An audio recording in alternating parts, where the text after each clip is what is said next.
Good to see you in a new video on Betrayal Wife Tales. Today I'm going to tell you an interesting story of our subscriber.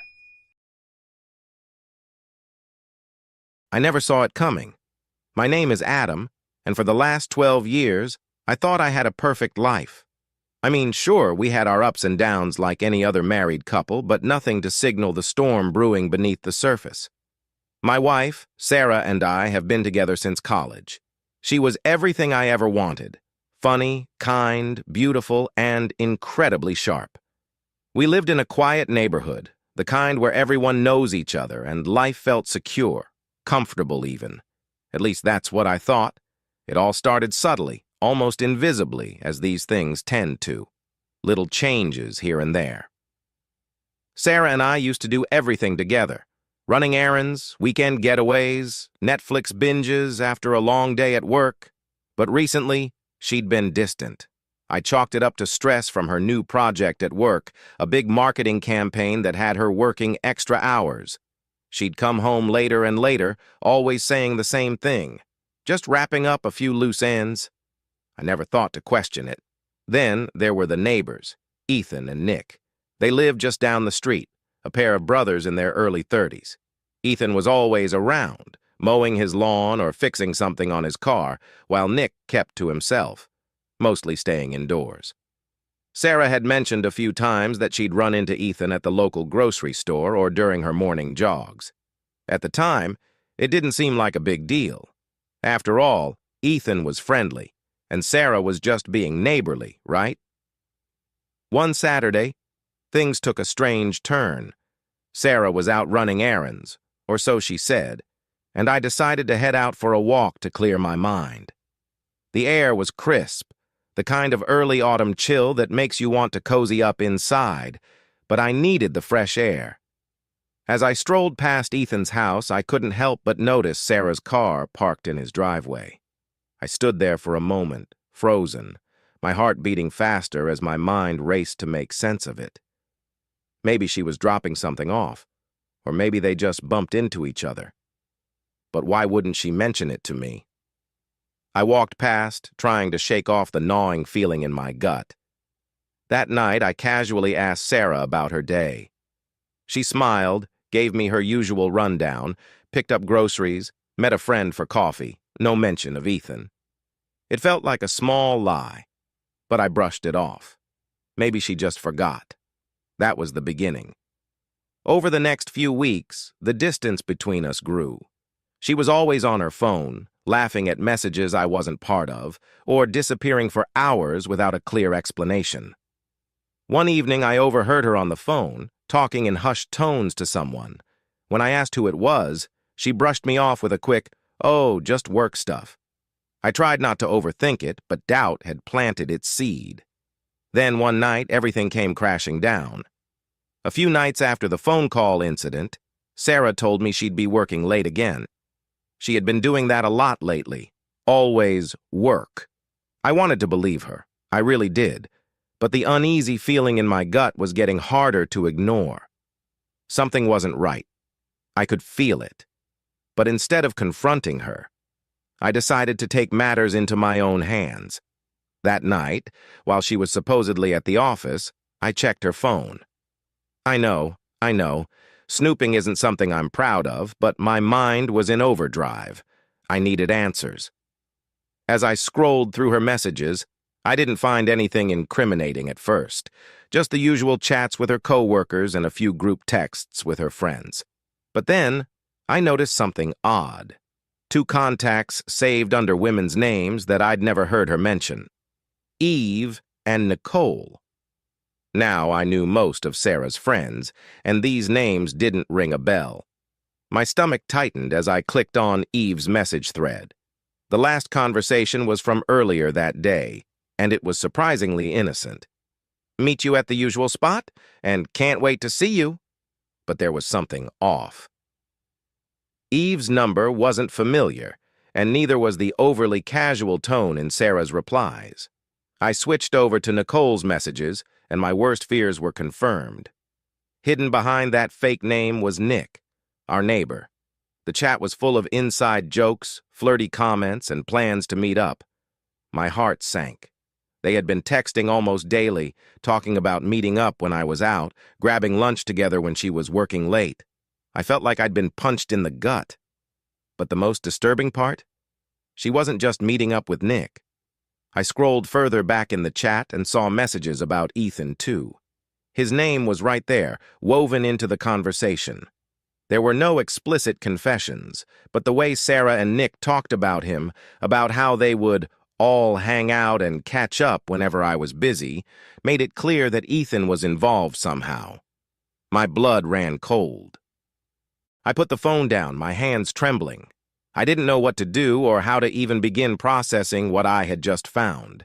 My wife, the woman I'd shared my life with for over a decade, was hiding an affair, and not just with one man, but two. Two of our neighbors. Two people we saw nearly every day. I couldn't breathe. Everything around me felt suffocating. The walls of our home, the place that had once felt safe, warm, were closing in on me. I felt trapped in my own life, unable to understand how it had all spiraled so far out of control without me even noticing. I didn't confront her that night. Instead, I lay awake, staring at the ceiling, my mind racing. Every late night, every unexplained errand, every work thing. It all made sense now. But what killed me the most was the betrayal. How could she do this? With our neighbors, no less. How long had this been going on? And why the hell didn't I see it? The next morning, I made a decision. I was going to get proof. I needed to know for sure what was happening. No more guessing. If she had already crossed the line, if she had lied to my face for this long, I needed to catch her red-handed. That weekend, Sarah told me she'd be heading out to run errands and meet a friend for lunch. My heart was pounding as I watched her get ready, knowing exactly where she was going. She left the house, and I followed her. I kept a safe distance, my palms sweaty as I tailed her car down the familiar streets of our neighborhood. And then, just like that, she pulled into Ethan's driveway. My stomach lurched as I watched her park and casually walk up to the door, glancing over her shoulder as if to make sure no one had seen her. She knocked, and within seconds, the door swung open. Ethan stepped out, grinning like a kid who had just gotten away with something. I watched in disbelief as she leaned in and kissed him, a kiss that was far too familiar. My heart shattered into a million pieces as I sat there in my car, hidden behind the trees. She wasn't just meeting him for coffee or a quick chat. This was real. This was happening, and it was only the beginning. I sat in my car, frozen. I couldn't believe what I had just witnessed. Sarah, my wife, kissing Ethan like it was the most natural thing in the world. The betrayal hit me like a tidal wave. My mind was screaming at me to storm in there, confront them, make a scene. But my body wouldn't move. I just sat there, watching, my heart pounding in my chest. I don't know how long I stayed parked on the street, trying to process it all. It could have been minutes. It could have been hours. All I knew was that everything felt surreal, like I was stuck in some kind of nightmare I couldn't wake up from. The Sarah I thought I knew, the woman I'd shared my life with, was a stranger now, sneaking around behind my back with two of the guys we exchanged pleasantries with at the mailbox. Finally, the door to Ethan's house opened. Sarah stepped out, her hair a little messier, her face glowing with that same smile she used to save for me. Ethan followed, watching her as she walked back to her car. They exchanged a few more words, laughing like this was some casual get-together, not a complete betrayal of everything we had built. I couldn't take it anymore. The anger boiled up inside me, mixing with the hurt, until it erupted. Before I even realized what I was doing, I was out of the car, marching toward them. Sarah's smile faded the second she saw me approaching, her eyes widening in shock. "Adam?" she stammered, like she hadn't expected to see me standing there, glaring at her and Ethan. "Yeah, Adam," I spat, my voice shaking with rage. "What the hell is this, Sarah?" Ethan took a step back, suddenly looking uncomfortable, but I wasn't focused on him. I was focused on her, the woman I'd loved for so long, who was now standing in front of me like she didn't even know me. "It's not what you think," Sarah started, her voice shaky, but I cut her off. "Not what I think," I repeated, the words coming out in a harsh laugh. "You're kissing the neighbor, Sarah, and don't even try to tell me this was some innocent mistake, because I've seen the messages. I know about Nick, too." At that, Sarah's face drained of all color. She opened her mouth to speak, but no words came out. The guilt was written all over her face. Ethan, clearly not wanting to be part of whatever was about to go down, took another step back, holding up his hands in surrender. "Look, man, this isn't—" "Shut up, Ethan," I snapped, not even looking at him. "I'm not here to talk to you. Get inside your house." He hesitated for a second, then scurried back into his house, leaving Sarah and me standing alone in the driveway. The silence between us was thick, the air buzzing with tension. I could barely keep myself from shaking. "How long?" I demanded, my voice barely above a whisper now. I felt hollow, like my whole world had just crumbled around me, and I didn't know where to go from here. Sarah looked at the ground, avoiding my gaze. "Adam, please." "How long?" I wasn't going to let her dodge this. Finally, she sighed, her voice barely audible. "A few months?" I felt like I'd been punched in the gut. "A few months? With Ethan? With Nick? Both of them?" She nodded, tears welling up in her eyes, but I didn't care about her tears. Not now. Not after what she'd done. "I trusted you," I said, my voice breaking. "I loved you, Sarah. I thought we were happy. How could you do this? With them, of all people?" She wiped at her eyes, struggling to find the words. "It wasn't supposed to happen, Adam. I don't know how it got to this point. I felt lost and—" "And what?" I snapped. "You felt lost, so you decided to sleep with both our neighbors? You decided to throw away everything we've built together?" "I didn't mean for it to go this far," she said, choking back a sob. It just happened." "That's bullshit," I fired back. "You don't accidentally sleep with two people. This wasn't a mistake, Sarah. This was a choice you made over and over again while I was at home, thinking we were okay." She didn't have an answer for that. She just stood there, tears streaming down her face, looking at me like she was the victim in all of this. But I wasn't falling for it. I turned around and started walking back to my car. "I'm done, Sarah. We're done." Her voice called out behind me, desperate now. "Adam, wait! Please, can we just—" But I didn't wait. I didn't look back. I got into my car and drove away, not knowing where I was going, only that I needed to get as far away from her and this mess as I could. I drove aimlessly for what felt like hours, my mind a chaotic storm of anger, betrayal, and disbelief. How could everything fall apart so quickly? How could the woman I'd shared my life with, my wife, do something like this? It wasn't just one man. It was two. Our neighbors. It felt like I'd been stabbed in the back, and I wasn't sure how to stop the bleeding. Eventually, I found myself at a park on the edge of town. It was one of those quiet places people go to clear their heads, with a small pond, benches, and trees lining the path. I parked the car and got out, trying to calm the whirlwind inside me. The evening was setting in, and the sun was starting to dip below the horizon, casting an orange glow over everything. But I couldn't appreciate any of it. My world was collapsing, and I didn't know what to do next. I sat on a bench, staring at the water, feeling utterly alone. Every time I closed my eyes, I saw Sarah's face, her guilty expression when I caught her. The image of her kissing Ethan replayed in my mind over and over again, torturing me. I tried to think about what to do next, how to move forward, but nothing made sense.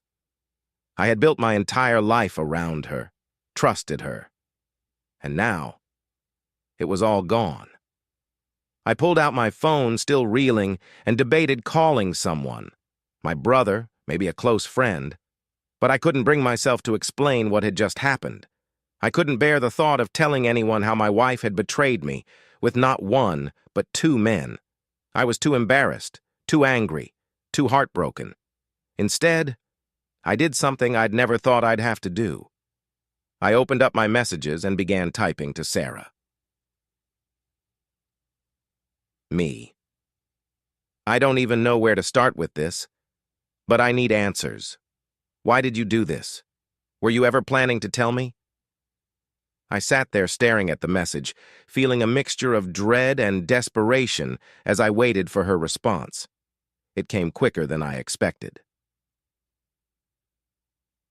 Sarah. Adam, I'm so sorry. I never wanted to hurt you. I didn't mean for any of this to happen. Can we please talk, face to face? This isn't how I want it to end between us. I read her words over and over, my blood boiling. The audacity she had to ask for a talk after everything that had happened. It was like she didn't grasp the gravity of what she'd done. Me. There's nothing left to talk about, Sarah. You slept with two of our neighbors. You've been lying to me for months. What else is there to say? I could almost picture her sitting at home, probably in our living room, reading my messages with those tear-filled eyes, but it wasn't enough to sway me. Not anymore. Her next message came through, long and full of excuses, but the only words that stood out were the ones that confirmed what I already knew. Sarah. It wasn't just about them. I've been feeling lost for a long time. It started with Nick. He was easy to talk to and things got out of hand. And then with Ethan, I don't know, Adam. I didn't feel like myself. I didn't know what I was doing anymore. I felt sick reading it. This wasn't just an affair. This was a calculated betrayal, something she'd nurtured over time while pretending everything was fine. She was living a double life, and I'd been completely blind to it. Me. That's your excuse? You didn't feel like yourself? You didn't know what you were doing? You knew exactly what you were doing, Sarah. You made those choices. You chose to cheat on me. There's no coming back from this. She didn't reply after that, and I didn't care. I couldn't sit there, wasting more time trying to understand why she'd thrown away everything we had. I needed to leave. I drove back home that night, feeling hollow inside. When I got to the house, Sarah's car was in the driveway, but I didn't care. I wasn't ready to talk to her. I wasn't ready to face her. I parked down the street and sat in my car for a few moments, staring at the home that now felt more like a prison. Everything inside those walls, the memories, the life we'd built, was tainted now. I couldn't even imagine stepping inside and seeing her. Eventually, I went inside.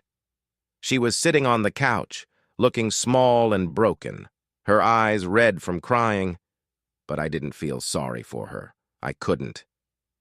Adam, she started, but I cut her off. I'm staying at a friend's tonight, I said flatly, not even looking at her. We'll figure out what to do next later. Please, she begged, standing up. Just let me explain. I don't want to hear it, I snapped, feeling the anger bubbling back up. You've already explained enough. I'm done. Without another word, I grabbed a bag from the bedroom, threw in some clothes, and left. I didn't know where I was going, but I knew I couldn't stay there. Not anymore. I stayed with my friend Mike for the next few days, trying to get my head straight. He didn't press for details, just gave me a place to crash and a quiet space to process everything. I hadn't told him about Sarah's affair yet. I wasn't ready to admit it out loud. I was still grappling with the enormity of what had happened, how my entire life had unraveled in the span of a few weeks. Sarah tried calling me every day. I ignored most of the calls, letting them go straight to voicemail. I just didn't have it in me to hear her excuses, or worse, her pleas for forgiveness. The few times I did pick up, the conversations were short and tense. I'm sorry, Adam, she'd repeat. I know I screwed up, but we can work through this. But every time I heard her voice, It only reminded me of the betrayal, the lies. I couldn't reconcile the woman I'd loved for so many years with the one who had been sneaking around with not one, but two of our neighbors. How could she even suggest that we work through this? There was no working through this. There was no coming back from what she had done. On the fourth day, I called her back. My voice was steady, but inside I was shaking. "We need to talk about next steps," I said bluntly. "About the house. About the divorce." There was a long pause on the other end, as if she hadn't expected me to say it so clearly. "Divorce?" she whispered, her voice breaking. "Adam, please, don't do this. We can go to counseling. We can fix it. I'm willing to do anything." "No, Sarah," I interrupted, my tone final. "You can't fix this. You've been lying to me for months. You slept with Ethan and Nick, two guys we see every day, for God's sake. There's no going back from that. I don't want to live in a marriage where I have to constantly wonder who you're with or what you're doing." The silence on the other end of the line was deafening, and for a moment, I felt a pang of guilt. But it quickly faded when I remembered everything she had done. The image of her kissing Ethan seared into my mind. "I'll start looking for a place," I continued, keeping my voice calm. "You can stay in the house for now, but I'm filing for divorce." Sarah's sobs echoed through the phone, but I didn't feel the sympathy I once would have. The woman I was talking to wasn't the Sarah I'd fallen in love with, not anymore. "Adam," she choked out, "I know I've hurt you, but we've built so much together. We have a life, memories. Doesn't that mean anything?" I sighed, feeling the weight of those words. Yes, we had memories. We'd shared laughter, love, dreams. But those memories were tainted now. They felt like distant echoes of a life that no longer existed. "It does mean something," I said, my voice softening, "but it doesn't change what you did. We can't go back." The conversation ended with her crying, still trying to plead her case, but I'd already made up my mind. I hung up the phone, feeling an odd sense of relief. The decision had been made. It was time to move on, no matter how painful it was. The next few weeks were a blur of legal meetings, packing up my things, and trying to navigate the mess that Sarah had left behind. She continued living in the house while I found a small apartment on the other side of town. The divorce papers were filed, and the process began to unfold, slow and draining, but inevitable. Each step brought me closer to closing that chapter of my life. Word spread around the neighborhood, of course. People noticed when I wasn't around anymore, and it didn't take long for the whispers to start. One day, as I was packing up the last of my belongings from the house, I bumped into Nick. He was walking his dog, and for a brief moment, our eyes met. There was no confrontation, no yelling. Just an awkward silence as we passed each other. I could see the guilt written all over his face, but I didn't have the energy to care anymore. Ethan avoided me entirely. I'd see him from a distance, but he always found an excuse to disappear before I got too close. Coward. Sarah continued texting and calling, trying to apologize, trying to explain. But I'd already made my peace with the situation. There was no fixing what had been broken. Months passed, and slowly life began to regain some semblance of normalcy. I threw myself into work, into rebuilding my routine, and little by little I started to feel like myself again. The hurt was still there, of course, but it wasn't as sharp. Time, as they say, heals all wounds. One afternoon, I found myself at the park again, the same place I had gone that night after discovering Sarah's betrayal. This time, though, the air felt lighter, the weight on my chest a little less crushing. I sat on the bench, watching the water ripple gently in the breeze, and for the first time in a long while, I felt like I could breathe. I hadn't been ready to move on when everything first happened. But now I could see the possibility of a future beyond the wreckage of my marriage. Maybe I'd meet someone new. Maybe I wouldn't. But either way, I knew I'd be okay. I had survived the worst of it, and I was still standing. As the sun set in the distance, casting a warm glow over the park, I let out a deep breath, feeling lighter than I had in months. The chapter with Sarah was closed, and for the first time, I was ready to start writing a new one. It started with something so small that I barely noticed it. My wife, Jess, had been acting a little distant, a bit off, but I chalked it up to stress. Life had gotten busy lately: work, family gatherings, and keeping up with the day-to-day grind. We've been married for 7 years, and I thought we had a solid relationship.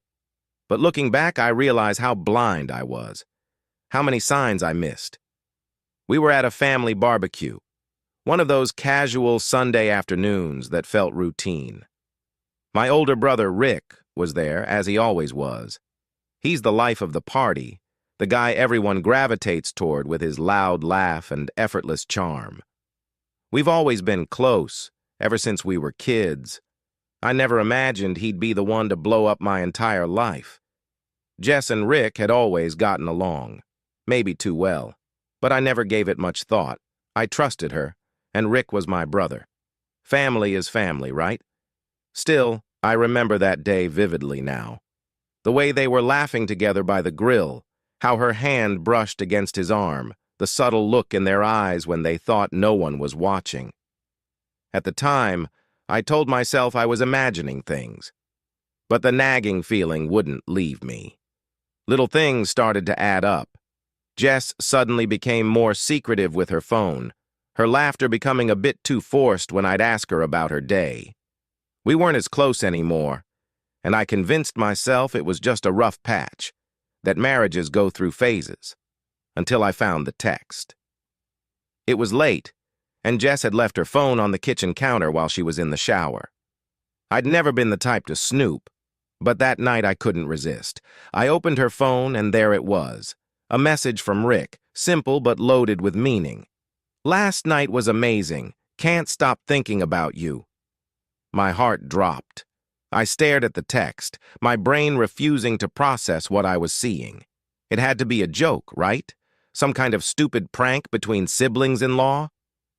My chest tightened as my mind raced for any explanation that didn't involve the obvious truth. Jess came down the hall, her footsteps sending a wave of panic through me. I quickly locked her phone and shoved it back onto the counter, pretending to scroll through mine as if nothing had happened. My heart was pounding, but I tried to act normal. No way could I confront her, not yet. I needed to know more, to be sure. That night, as Jess slid into bed beside me, I felt the distance between us more than ever. She leaned in to kiss me goodnight, her lips brushing my cheek as if nothing was wrong. I felt sick, wondering if Rick had been with her just before this. I lay there, staring at the ceiling, waiting for sleep that never came.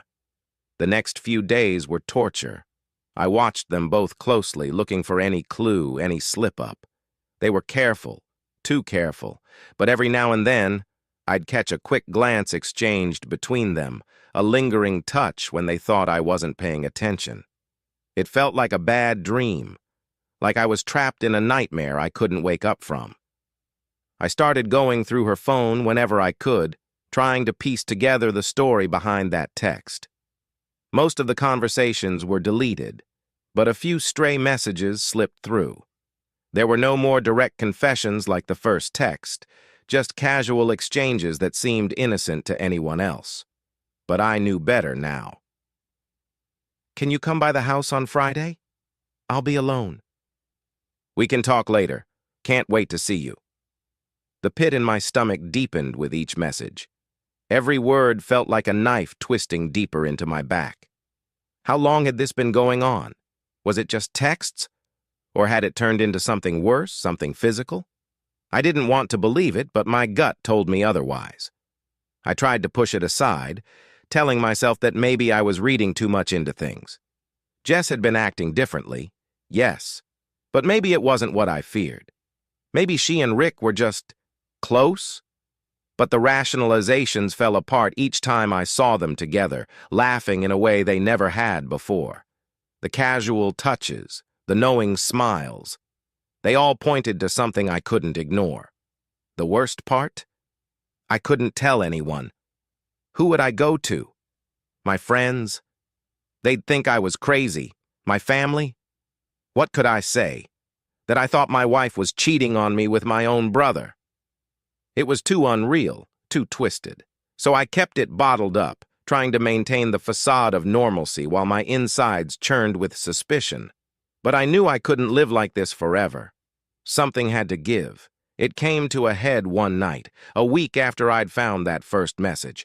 Jess was out with friends, and I was home alone, stewing in my thoughts. I'd had enough. I needed to know the truth, once and for all. I grabbed my keys and drove to Rick's place, adrenaline coursing through my veins as I pulled into his driveway. His car was there, lights on inside. My heart raced as I approached the door, but just as I lifted my hand to knock, I hesitated. What if I was wrong? What if this was all some horrible misunderstanding? But then, through the window, I saw her, Jess, sitting on Rick's couch, laughing like she didn't have a care in the world. And that was when I knew. My hands froze at the door, a wave of nausea hitting me as I stared through the window. There they were, my wife and my brother, sitting so comfortably together. I had imagined this moment in a dozen ways, none of them compared to the crushing weight of actually seeing it.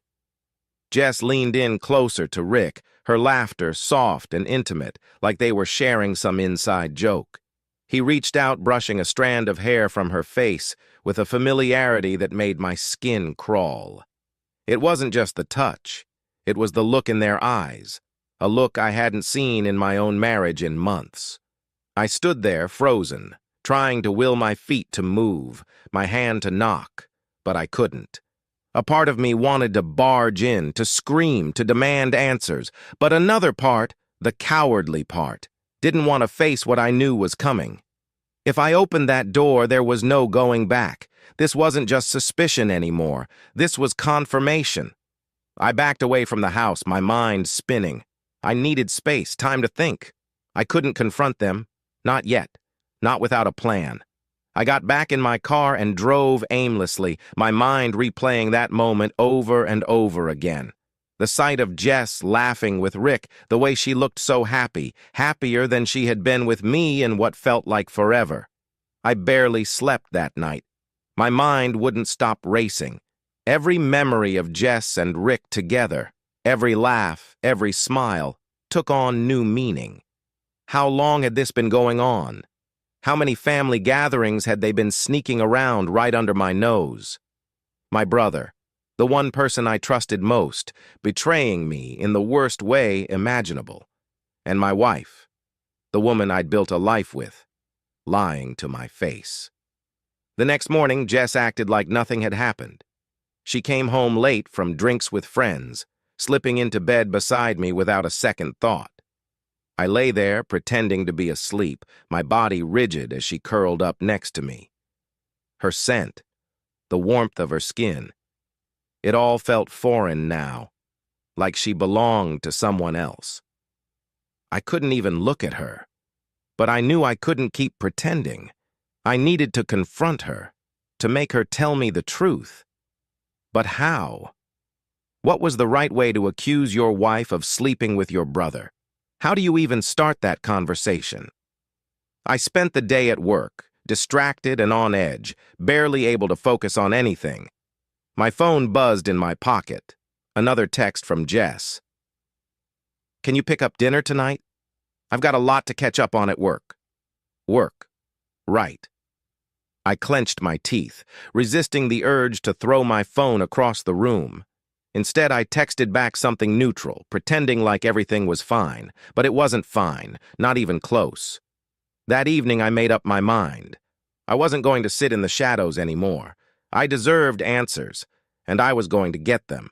When Jess came home, I was ready. She walked in, her smile casual, like nothing had changed. I could barely look at her. We ate dinner in near silence, the air between us thick with tension. My heart pounded in my chest, each beat a reminder of the inevitable confrontation that was coming. Finally, I couldn't take it anymore. "Jess," I said, my voice low but firm, "we need to talk." She looked up from her plate, a flicker of confusion crossing her face. "About what?" I stared at her for a long moment. The words caught in my throat, but I forced them out. "About Rick." Her fork clattered onto her plate. The color drained from her face as her eyes widened, and in that moment, I saw it. The guilt, the panic. She knew. She knew. I'd found out. What do you mean?" she stammered, her voice shaking as she tried to play innocent. But it was too late for lies. "Don't." I cut her off, my voice harsher than I intended. "Don't lie to me. I know." Jess froze, her eyes wide, like a deer caught in headlights. For a moment, neither of us said anything. The silence hung heavy between us, a suffocating weight. I could see her mind racing, trying to decide whether to keep up the lie or come clean. My heart pounded in my chest, but I wasn't backing down. Not this time. "I don't know what you're talking about," she finally whispered, her voice shaky, eyes darting away from mine. That was it, the last straw. The denial, the blatant refusal to face the truth after everything I'd seen. I felt something inside me snap. "Don't insult me, Jess. I saw you," I said, each word deliberate, measured, but boiling with barely controlled rage. "I saw you with him at Rick's place. I've seen the texts. So, drop the act. Just tell me the truth." Her face went pale, and for a second I thought she might faint. She opened her mouth, but no words came out. Tears welled up in her eyes, and I knew she had nothing left to hide behind. This was the moment of reckoning. She looked down, avoiding my gaze, her hands trembling as she pushed her plate away. Her breathing was shallow, like she was on the verge of breaking down. The room was dead silent, except for the sound of my heartbeat hammering in my ears. Finally, after what felt like an eternity, Jess spoke. I didn't mean for any of this to happen," she said, her voice barely above a whisper, choking back a sob. I stared at her, feeling the anger and betrayal rise up in me like a tidal wave. "Then why did it? How long, Jess? How long have you been sneaking around with him?" Her tears spilled over now, streaming down her face. She covered her mouth with her hand, shaking her head as if she could somehow erase what had been done. "It's not what you think. It's not—" "How long?" I demanded, my voice louder now, cutting through her excuses. "6 months," she blurted out, her voice cracking. "It's been 6 months." I felt like the air had been sucked out of the room. 6 months. Half a year of my life. Of our life. Wasted on a lie. My mind reeled, trying to grasp the enormity of it all. The family barbecues, the birthday parties, the late nights when I thought she was just tired. All of it a lie. And with Rick, my own brother, my fists clenched at my sides as the reality of it hit me like a freight train. I wanted to scream, to throw something, to break something, but I couldn't. The rage simmered just beneath the surface, but I kept it contained. Barely. "Why?" I asked, my voice quieter now, hollow. "Why him? Why my brother?" Jess wiped her eyes, her body shaking with sobs. "I don't know," she whispered. It just happened. At first it was nothing, just talking, joking around, but then it got complicated. I never wanted it to go this far. I never wanted to hurt you." The absurdity of her words stung like a slap to the face. "You never wanted to hurt me?" I said, incredulous. "How could you not know this would destroy me? You've been lying to me for 6 months, with my own brother. How could you do this?" She sobbed harder, her whole body trembling now, but I felt nothing but cold fury. I wasn't going to let her tears manipulate me this time, not after everything. I was confused. Rick and I. It was never supposed to be like this. I don't even know what we're doing anymore, she sobbed, her words barely making sense. I shook my head, feeling disgusted, not just with her, but with myself. forever trusting her for being so blind. You destroyed everything, Jess. Do you get that? You've blown up our marriage, our family. For what? For him?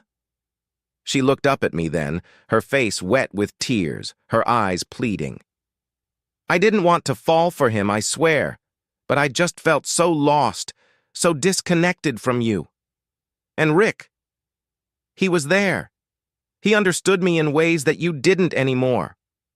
Her words hit me like a punch to the gut. It wasn't just the affair, it was the betrayal of everything we had built. I thought we were in this together, working through life's ups and downs as a team. But now I was realizing that Jess had checked out long before I ever noticed. She had turned to Rick, of all people, to fill whatever void she felt in our relationship. I stared at her, the woman I thought I knew, now a stranger to me. So what now? I asked, my voice quiet but deadly serious. Do you love him? Are you planning on leaving me for him? She shook her head frantically, her sobs growing louder. No, I don't love him. I love you. I don't even know what this is anymore. It was a mistake, all of it. Please, Mike, I don't want to lose you. I felt like I was standing on the edge of a cliff, teetering between anger and devastation, unsure which way to fall. You already lost me, Jess. The second you slept with him, you lost me. She reached out to touch my hand, but I recoiled, stepping back. Don't, I snapped, my voice shaking. Don't touch me. Her face crumpled, and she collapsed into sobs again, burying her face in her hands. I stood there, watching her fall apart, feeling nothing but numb. The woman I had loved, the life we had built together was gone. Everything had changed in the blink of an eye. I didn't know what to do next. Part of me wanted to walk out the door and never look back, but another part of me, some small wounded part, still wanted to fight, to save what little was left. Could I even do that? Could I ever look at her the same way again? But there was one more person I had to confront before I could even begin to figure out what came next. The next day, I felt like I was moving through a fog. Jess and I barely spoke, the weight of her confession sitting between us like a wall we couldn't cross. I didn't know what to do with her, or with us. But there was one thing I knew for sure.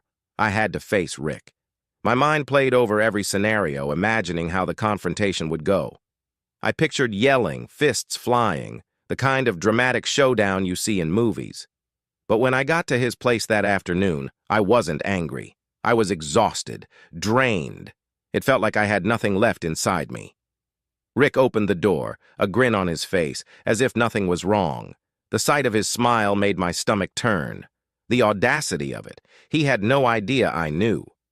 I could see his casual, relaxed demeanor, completely unaware of the storm that was about to hit him. Mike! Hey, man, he said, clapping me on the shoulder like we were just two brothers catching up. I didn't waste any time. I stepped past him into his living room, the tension already thick in the air. Where's Jess? He asked, looking around, confused. I turned to face him, my eyes locked on his. I know Rick, I said flatly, my voice cold, emotionless.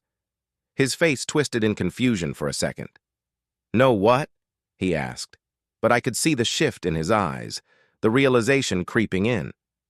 I know about you and Jess, about what you've been doing behind my back, I said, my voice low but steady.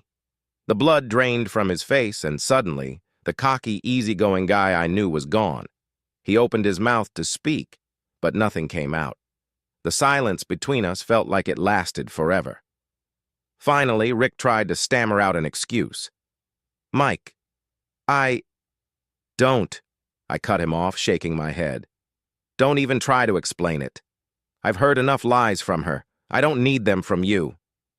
He stared at me, guilt and shame washing over his face. I'm sorry, he muttered, his voice weak. I never meant for this to happen. I swear it just got out of control. Out of control? I repeated, my voice laced with disbelief. You're my brother, Rick. How could you do this to me? How could you look me in the eye, come to my house, and pretend like everything was fine while you were screwing my wife?"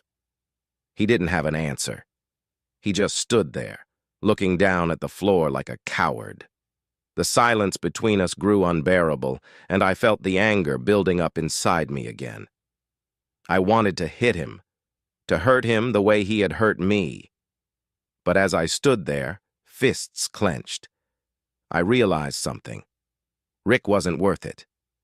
"I trusted you," I said, my voice breaking, not with rage, but with sorrow. "We were brothers, man. I would have done anything for you, and this is how you repay me? By stealing my wife?" Rick finally looked up, his eyes filled with regret, but it didn't matter anymore. Nothing he could say would undo the damage. "I'm sorry, Mike," he said again, his voice barely above a whisper. "I didn't want to hurt you." "Well, you did," I snapped. "You both did." The pain in my chest felt overwhelming, like I couldn't breathe. My own brother, the person I had trusted more than anyone, had betrayed me in the worst way imaginable. And for what? Some secret fling with my wife? Was it worth it to him? Did he even care about the destruction he had caused? I shook my head, feeling the weight of everything crashing down on me. "I don't know if I can ever forgive you, Rick," I said, my voice quieter now. "You've destroyed everything, my marriage, our family. I can't even look at you." Rick looked like he wanted to say more, to beg for my forgiveness, but I didn't want to hear it. I turned to leave, needing to get out of that house, away from him. The betrayal was too raw, too fresh. As I walked to the door, Rick called after me, his voice desperate. "Mike, please, let's talk about this. We can fix it." I stopped, my hand on the doorknob, and turned back to him. "There's nothing to fix, Rick. You made your choice, and now I'm making mine." I walked out, slamming the door behind me. The drive home was a blur. I don't even remember getting there. By the time I pulled into the driveway, I felt empty. There was no anger left, no energy to fight, just exhaustion. I sat in the car for a long time, staring at the house that no longer felt like home. Jess was inside, waiting for me. I knew I had to face her to figure out what came next. But as I sat there, the enormity of it all hit me like a tidal wave. My marriage was over. My relationship with my brother was shattered. Everything I thought I could rely on had crumbled beneath me. I walked inside, and Jess was sitting on the couch, her eyes red from crying. She looked up at me, hopeful, like she still thought there was something left to save. "What did you do?" she asked softly, her voice shaking. "I confronted him," I said flatly, unable to look at her. "It's over." Jess started sobbing again, but I couldn't bring myself to comfort her. I just stood there, staring at the floor, feeling the weight of the past few weeks bearing down on me. "I'll stay at a friend's tonight," I said after a long silence, my voice devoid of emotion. "We need some space. I'll call a lawyer tomorrow." She didn't try to stop me. She didn't beg me to stay. She knew this was the end. As I packed a bag and walked out of the house, I realized I didn't feel relief. There was no sense of closure, no sense of victory in walking away. Just a deep, hollow sadness that I couldn't shake. The life I had known, the family I had loved, was gone.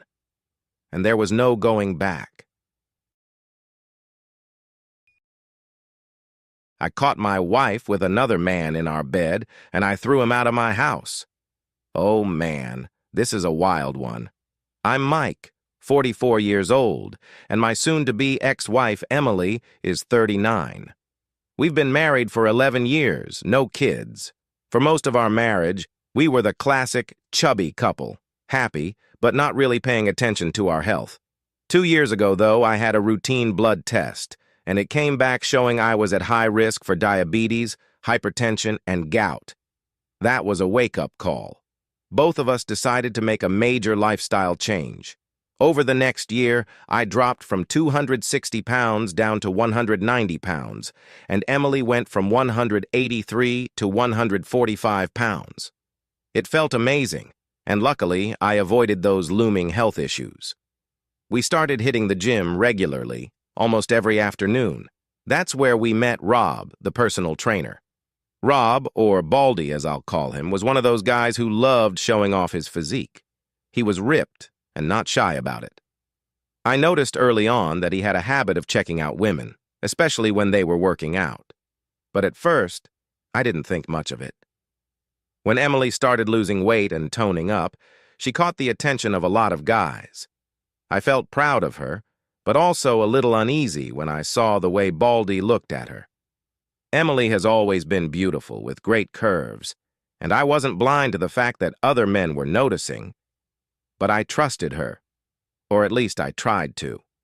One day, we were both on the elliptical machines, and Baldy was using the cable machine right in front of us. Out of nowhere, he took off his shirt and started flexing while doing crossovers. I looked over at Emily, expecting her to roll her eyes, but she was staring at him, biting her lip no less. I felt a wave of jealousy hit me like a ton of bricks. I glanced back at Rob, and the smirk on his face told me everything. On the drive home, I brought it up casually, trying not to seem too bothered. "Did you see Baldy showing off back there?" I asked. Emily looked surprised. "Oh, really?" "I didn't notice," she said, her tone way too nonchalant. "You were staring," I shot back. She shrugged. "I must have been zoning out or something." I let it go, but deep down, I knew something was off. A few weeks later, I was spotting Emily while she did squats on the Smith machine. Out of nowhere, Baldy swooped in, placing his hands on her waist under the guise of helping her. My blood was boiling. I stormed over and snapped, "I've got it from here!" Baldy just gave me his usual smug smile and said, "No problem, buddy." He calls everyone buddy. It's infuriating. Emily turned to me, her eyes wide. "Mike, seriously?" she muttered. I clenched my jaw and said, "We'll talk about this at home." That conversation at home exploded into a full-blown argument. Emily accused me of being jealous and insecure. I told her that I knew Baldy was making moves on her, and she admitted that she noticed it too, but brushed it off, saying she'd never cheat on me. "Then why the hell are you letting him touch you like that?" I shot back. She said she didn't want to make a scene at the gym. After an hour of yelling, we agreed to switch gyms. But the tension between us didn't fade. Emily was angry that I didn't trust her, and the resentment only grew over the next few months. 3 months after switching gyms, a big opportunity opened up at my job, but it required me to work in the afternoons. Emily and I discussed it, and we agreed that I should take it. That meant we'd no longer work out together. I'd go in the mornings, and she'd continue going in the afternoons. This is where everything started falling apart. Emily became distant. She stopped responding to my texts, my jokes, the memes I sent, even my messages saying I missed her. All I got back were one-word replies. Yes, okay, or ha-ha. I suggested couples therapy, but Emily refused. She said I was the one with trust issues and I was the one who needed therapy. Desperate to fix things, I went. I spent the next year in therapy, working on myself, trying to save our marriage. But Emily's behavior didn't change. She wasn't interested in intimacy anymore, and she brushed off any attempts I made to talk about what was going on. I searched her phone for evidence of cheating, checked her car for a second phone, even reviewed her location history, but nothing seemed out of the ordinary. It all showed the same routine: work, home, gym. Still, my gut told me something was wrong. Emily said she was just going through a midlife phase and that it would pass. I had no solid proof, so I kept trying to make things work, all the while feeling more and more like I was losing her. Then came the day that shattered everything. We live in a condo, and one morning, the security guard, a friendly guy named Mr. Johnson, mentioned that his shoulder was sore from moving a heavy sofa the day before. Maybe you can ask your wife's massage therapist to help out, he joked. What massage therapist? I asked, confused. He gave me a curious look. The guy who came by yesterday to give her a massage, he said. My heart sank. Do you have a video of him? I asked. I must have looked pale because Mr. Johnson quickly pulled up the security footage. And there he was, Baldy, strutting into my home. I called in sick that day and followed Emily that afternoon. She parked at a mall where the gym is located, and sure enough, Baldy was there waiting for her. They acted like a couple, hugging, laughing, even kissing. I felt sick. I followed them to a residential area, but the guard at the gate stopped me. I couldn't believe it. I was watching my marriage fall apart right in front of me, and I had no idea how to stop it. I called Emily, but her phone was in her car. That's why her map history never showed where she really was. And that was the night I realized the woman I thought I knew had been slipping away from me for months, maybe even years. It was the last night I would ever sleep in the same bed as Emily. After I returned the car to my coworker, I drove home feeling hollow. The weight of what I'd just discovered sat heavily on my chest. I dialed my parents, needing someone to talk to. My dad picked up, and as soon as I heard his voice, the dam broke. I told him everything, sobbing like a kid. He listened patiently, then told me to calm down and focus on gathering evidence. My marriage was clearly over, but I needed to protect myself. He said he'd reach out to one of his friends, an excellent divorce lawyer. About an hour later, Emily called. She must have noticed the 2 missed calls. I managed to keep my voice steady as I told her I was already home. I'm on my way back from the gym. My butt is killing me, she said like nothing was wrong. Yeah, I bet it is. When she walked in and saw my red, swollen eyes, she asked, What happened? Why were you crying? I don't know how, but I kept it together. I forced a smile and said, I think I'm coming down with the flu. That's why I left work early. You should keep your distance. I don't want to get you sick. I'll sleep in the spare room tonight. She didn't argue. Okay, but let me know if you need anything. She went to bed, and I lay there in the guest room crying silently. I couldn't sleep at all. Around midnight, I heard her giggling. It didn't take a genius to figure out she was probably texting Baldy, but I didn't have any proof. Then a thought hit me. How had I missed it before? Maybe Baldy was disguised as one of her female co-workers in her phone.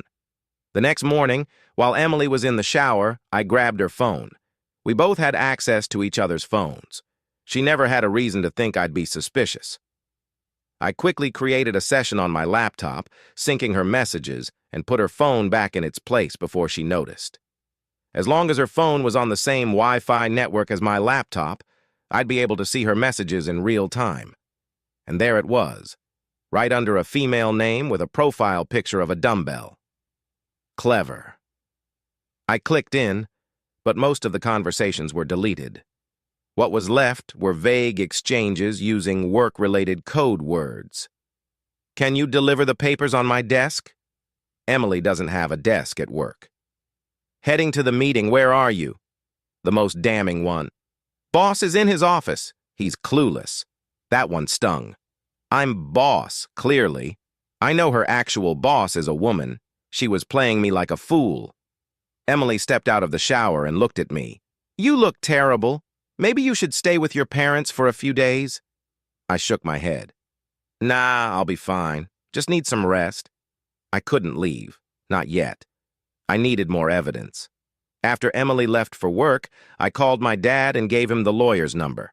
The lawyer told me that the screenshots I'd taken wouldn't hold up in court because the name in the conversation wasn't Baldy's, and there was no solid proof of infidelity in the messages. They were smart, leaving just enough to make the conversations look innocent. He also warned me that any pictures I took of Emily and Baldy at the mall would be useless. They could easily claim they were just friends, and I couldn't follow them into the residential area without risking legal trouble. At work, I was in a daze, my mind racing with how to gather more evidence. Maybe I could install hidden cameras in the house, but Baldy rarely came over, and Emily would probably find them. I needed to be out of the picture for something to happen. That's when the plan hit me. I texted Emily, saying I tested positive for the flu and would be staying with my parents for a few days in case I needed help. She was surprisingly enthusiastic about the idea.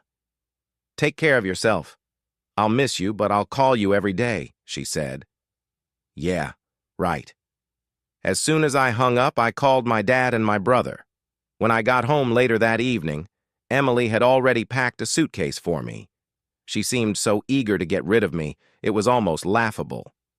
"I'm just going to grab my laptop," I said, pretending everything was fine. I checked her phone again. She had just sent Baldy another coded message. "Boss will be out of the office. Want to come to my desk?" She sent that right after I told her I'd be leaving. Perfect. She took the bait. We didn't have dinner together that night. No hugs, no kisses, nothing. She kept checking her watch, and I could feel the tension in the air. As I was heading out the door, I forced myself to act casual. "I'll miss you," I said, expecting her to slam the door behind me, but she walked me all the way to my car. That's when it hit me. Why would she do that? It would be suspicious if her massage therapist showed up now. Of course, Baldy was already here, probably hiding in her car, waiting for me to leave. After I left, I circled the block and returned. My dad and brother had been watching the building, waiting for Baldy to show up, but he never did. I crept back into the condo and quietly let myself in. I could hear music coming from the bedroom, and that's when I heard it. Moaning. I tiptoed closer and saw their clothes tossed carelessly on the sofa. My heart was pounding, but I knew I needed to stay calm. I pulled out my phone, hit record, and opened the bedroom door. There they were. Emily, the woman I'd spent 11 years of my life with on all fours, and Baldy right behind her. Their faces were priceless when they saw me standing there. Emily screamed and scrambled to cover herself with the blanket. Baldy, in full alpha male mode, got up, completely naked, and started walking toward me. I managed to snap a picture of him mid-act before he got too close. "Why don't you go for a walk, buddy?" he growled, trying to intimidate me. Without thinking, I slapped him across the throat, a move I remembered from that old Mel Gibson movie, Ransom. Baldy collapsed, gasping for air, coughing violently on the floor. I stood over him and yelled, "Get out of my house!" I threw his clothes at him just as my dad, brother, and Mr. Johnson, the security guard, arrived at the door. "I've got this," I said, shutting the door behind them. Then I turned to face Emily, who was huddled on the bed, wide-eyed and speechless. Jane was still sitting on the bed, trembling, covering herself with the blanket. Her eyes were wide with fear, as if I might hurt her. I stood there for a second, then said, "I have never hurt you, nor will I. Get dressed. I'll be waiting for you in the living room." She nodded and quickly went to get dressed. While I sat on the couch, I sent the video I recorded to my lawyer. A few minutes later, his reply came through, "I'm sorry you're going through this, but jackpot." Jane came out of the bedroom after a few minutes, fully dressed, but she couldn't meet my eyes. I hit record on my phone and asked, "Why?" Silence. She didn't answer. "Was I such an awful husband to you?" My voice cracked, but she still said nothing, just started crying softly. "Do you love him?" I pressed. She shook her head, but still not a word escaped her lips. Frustrated, I stood up and slammed my hand against the table. "Say something, Jane, damn it!" She flinched and looked at me like a frightened puppy, wide-eyed and trembling. It struck me then. I had never yelled at her before, not once in our 11 years of marriage.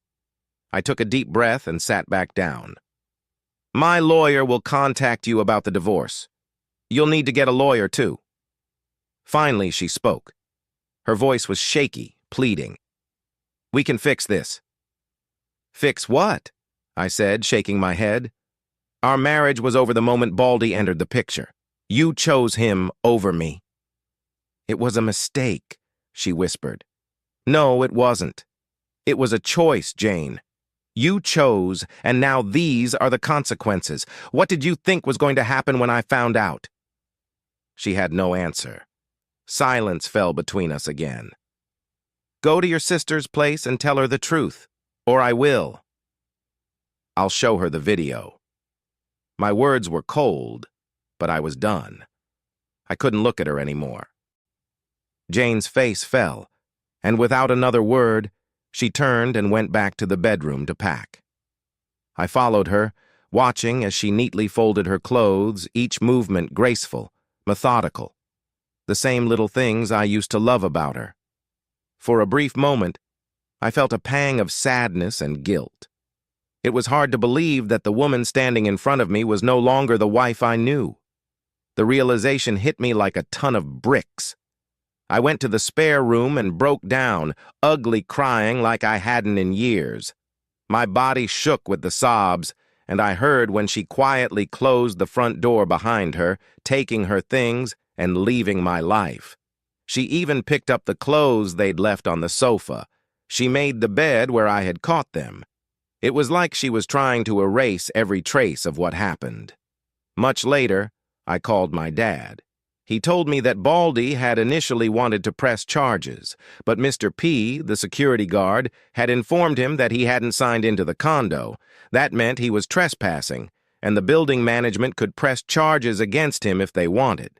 He quickly dropped the idea and left. My nosy brother, of course, had been eavesdropping at the door, but Dad pulled him away by the ear and dragged him back to the car. I was exhausted. The last few days had been a nightmare, and I hadn't slept properly in what felt like forever. I crashed in the spare room and passed out. The next morning, my phone was flooded with messages from Jane. Apologies, begging for a second chance, desperate pleas for me to reconsider. I didn't bother reading most of them. I just blocked her number. Later in the day, my sister-in-law called. Apparently, Jane hadn't told her what really happened, just that we were fighting. I didn't tell her the full story either. It was too much to deal with, and honestly, I didn't want to. I couldn't help but think how lucky it was that Jane's father wasn't alive to witness her behavior. She had been his youngest child and his favorite. Their bond was unshakable. Her mother, though, wouldn't understand any of this. She had senile dementia. All of this happened just a week ago. By next week, Jane will be served with divorce papers. Update. Hey everyone, I'm back with a juicy update. I think you're going to enjoy this as much as I did. But before I dive into the details, I want to address a few things. First, I want to thank everyone who reached out with advice, support, or just to say they cared. I've read about the overwhelming support people receive online, but experiencing it firsthand has been incredible. From the bottom of my heart, thank you. Second, I know my English isn't perfect. It's not my first language, so I probably made a mess of a few sentences and confused some prepositions. I also mistakenly said Jane was doing sit-ups in my original post. What I meant to say was she was doing squats. Third, for those who think my story is fake, you're entitled to your opinion, but I genuinely hope my story can help someone in the future, just like others have helped me. Fourth, regarding how I hit Baldy. It wasn't some fancy ninja punch. It was just a simple chop to the throat, and honestly, I was lucky to react before he did. I won't lie, though. Watching him choke and cough on the floor felt damn good. Fifth, some of you found an old post I made in Ask Reddit a month before D-Day. It never got posted because I didn't fully understand the community rules, and at this point, it's not that important anymore. But here's a quick summary. Jane and I had been trying to have kids for 10 years. On the 8th year, we saved enough money to go through 3 rounds of IVF at the most successful reproductive clinic in our country. All 3 attempts failed. Jane started her affair during the 3rd round of IVF. That's also the clinic where I had my blood tested and found out about my family's history of diseases: diabetes, gout, hypertension, and stroke. In a weird way, I should thank them. Someone suggested that Jane might have intentionally aborted the third embryo because it could have been Baldy's baby, but that's not possible. Jane's chances of conceiving naturally are almost non-existent. The embryos were fertilized in vitro and then implanted directly into her womb. After the third failure, Jane told me she didn't want kids anymore, and I dropped the subject. I'm certain Baldy had nothing to do with her decision to stop trying for a baby. This will be relevant later. Now, let's get to the update. It's been 12 days since D-Day. What have I been up to since then? D-Day +1, Friday. I had a chat with Mr. P. He admitted that he had faked his shoulder injury. He just wanted to warn me about Baldy. He also mentioned that a nosy neighbor saw when I kicked Baldy out of my apartment, naked. By the end of the week, everyone in the condo would probably know about my situation. My brother came over to help me change the locks on the door. When he left, I felt a wave of loneliness and started crying again. I called my job and asked for a day off to collect myself. That night, I spoke with my lawyer. He said he had everything he needed to draft the divorce papers. My case would be filed as a divorce by mutual consent, which is smoother and quicker than an uncaused divorce, which tends to get nasty and drawn out. He also advised me not to share the video with anyone. Jane would be served in 2 weeks. When my sister-in-law, SIL, called, I told her to ask Jane directly why we were divorcing. D-Day +2, Saturday. My sister-in-law came over and I showed her the video. Her face went pale as she watched. I drove her home afterward, and when I got there, I saw Jane's car parked outside. That sight brought back all the pain. When I got back home, I still felt crushed and cried some more. D-Day +3, Sunday. I went to visit my parents. My mom cried with me, which broke me even more because she really loved Jane. My dad, always pragmatic, talked to me about my finances, properties, and the practical side of things. When I got back home, Mr. P mentioned that both Jane and Baldy had shown up at different times that day. Jane came in the morning, saw that my car wasn't there, and tried to enter the apartment. When her key didn't work, she asked Mr. P if he knew where I had gone. He handed her my attorney's card and told her that I was gone. Baldy showed up later in the afternoon. He first asked if Jane was around, and Mr. P emphasized, "Mrs. Jane doesn't live here anymore." Baldy then asked to see me, but Mr. P told him that I wasn't home and didn't know when I'd be back. He left without further incident. I wanted to ask Mr. P about Jane, how she looked, whether she seemed sad or asked about me, but I stopped myself. I thanked Mr. P and went inside. That night, I cried again. D-Day +4, Monday. I really didn't want to, but after reading countless posts from others going through similar situations, I realized I had to hit the gym. So I found a new gym close to my job and had a solid workout. I actually felt pretty good afterward. When I got home, I didn't cry for the first time since D-Day. I started taking down all the pictures of Jane around the house. D-Day +5, Tuesday. I met with my lawyer to review my assets.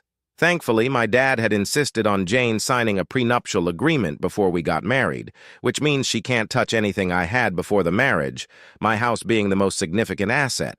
Everything else would be split 50-50, but I could seek compensation for her adultery. My lawyer suggested I take out alimony as part of that compensation. I thought about fighting for everything, but the truth is, most of it just reminded me of her. I wanted to start fresh, so I decided to keep it simple and move on. When I left the house that morning, I overheard some whispers from 2 neighbors. They quickly pretended they didn't see me and greeted me awkwardly as they passed. I knew this would happen eventually. Afterward, I hit the gym again and then headed to work. This became my new routine: gym and work, gym and work. D-Day +6, Wednesday. Nothing major happened. I stayed away from most social media, but I kept getting DMs asking me to talk to Jane. I ignored them. Instead, I logged onto Reddit and read through stories of other people who had gone through similar experiences. It was comforting to know I wasn't alone. Reading those stories helped me feel a little better. D-Day +7, Thursday. I started writing my own story on Reddit. I posted it before heading to the gym and didn't think much of it. Later, at work, I was amazed at how many people were reacting and commenting on my post. The support and understanding were overwhelming, and for the first time in a while, I found myself smiling.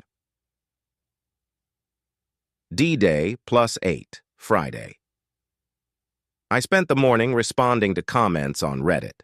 It felt good to engage with people who had been through what I was experiencing. 2 comments stuck with me. One person suggested I report Baldy to my old gym, and another said that my home was tainted and that I needed a fresh start. That second comment hit me hard. I hadn't been able to step foot into my own bedroom since D-Day, and I'd been sleeping in the spare room. The house didn't feel like mine anymore. So, before heading to the gym, I contacted a few real estate agents to either sell or rent out the place. I couldn't live there anymore. D-Day +9, Saturday. Since Jane had been coming around to bother me, I decided to spend the day outside. Sure enough, she showed up, and then she visited my parents and brother. They both texted me saying, "Jane came by." I simply replied, "Thank you. I'm not ready to talk about her yet." D-Day +10, Sunday. I spent the day with my parents. We took a trip to a small town about 2 hours away, and it was a blast. I felt lighter being away from everything, even if just for a day. When I got back home, Mr. P told me Baldy had come by again. This time he asked for me, but Mr. P told him I was away. He left without a word. D-Day +11, Monday.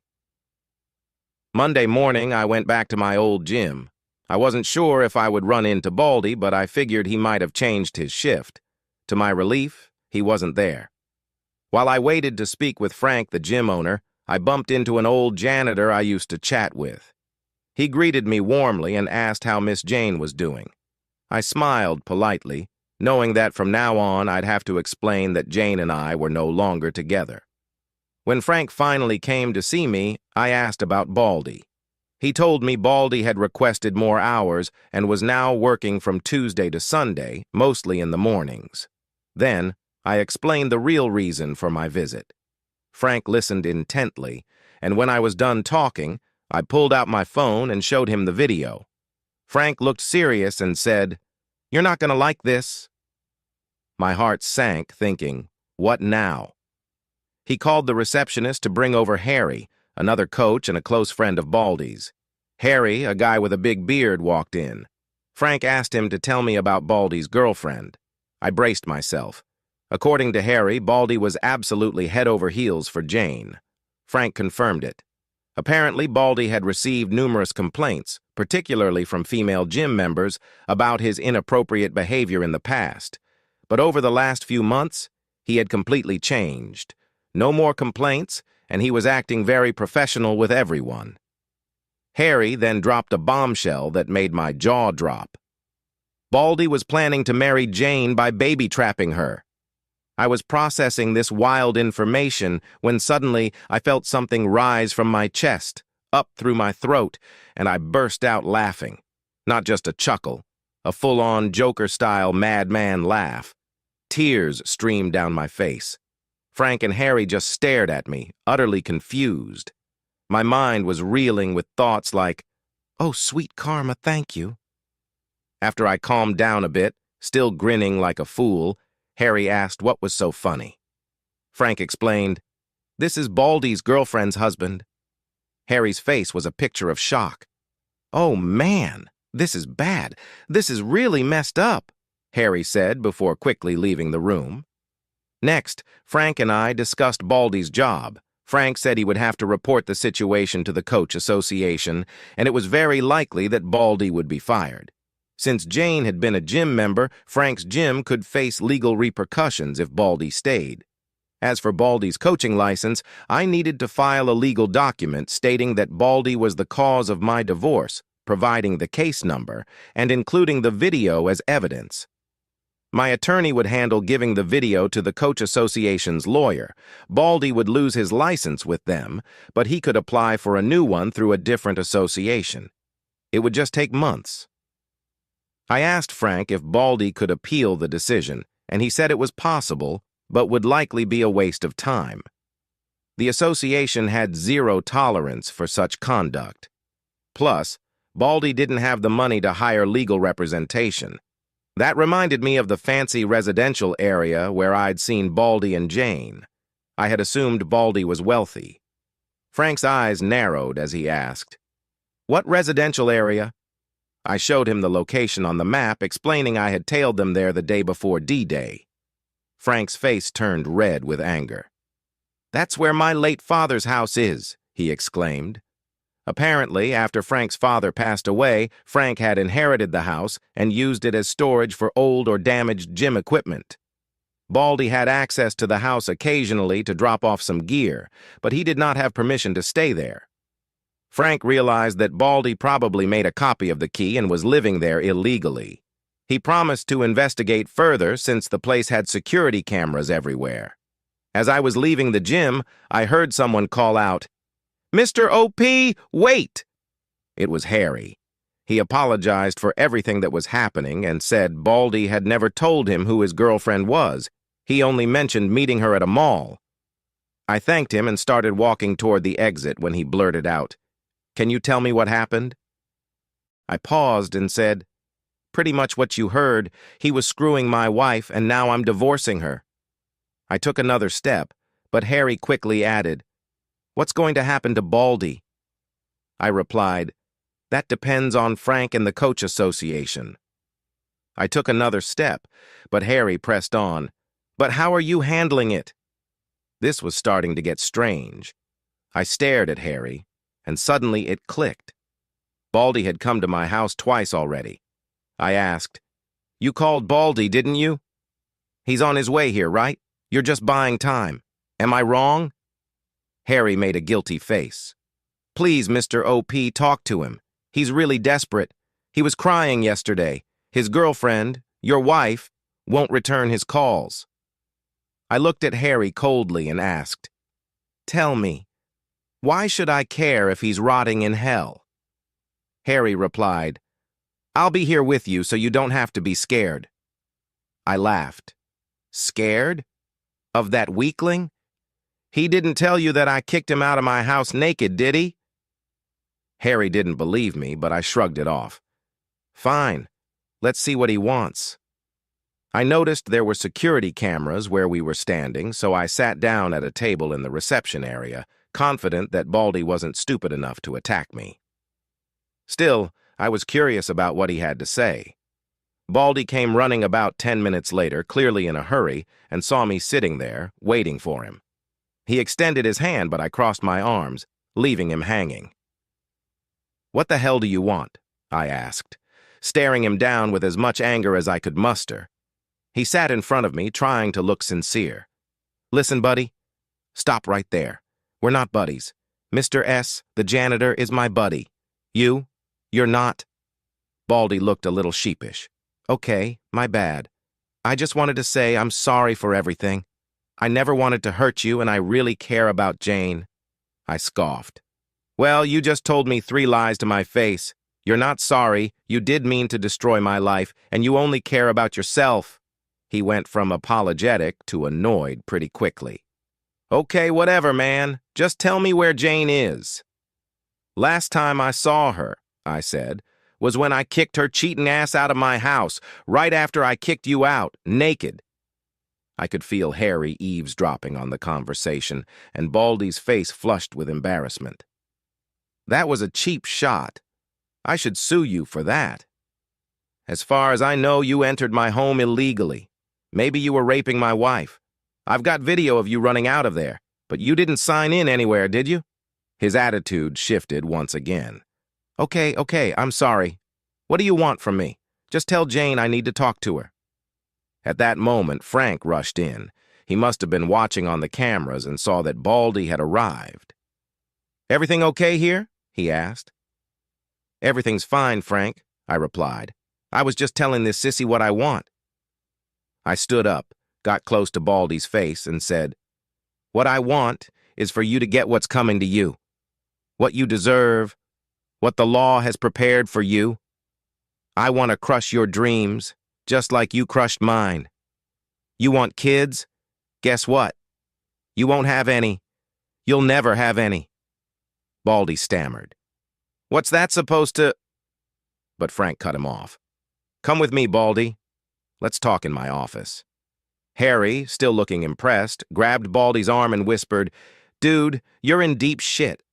And just like that, I finally left the gym. D-Day plus 12, Tuesday. I feel ready to face Jane now. I'm still grinning while I type this. So, how have you all been? TLDR. I caught my wife with our gym coach in our bed, and now I know when and how it all started.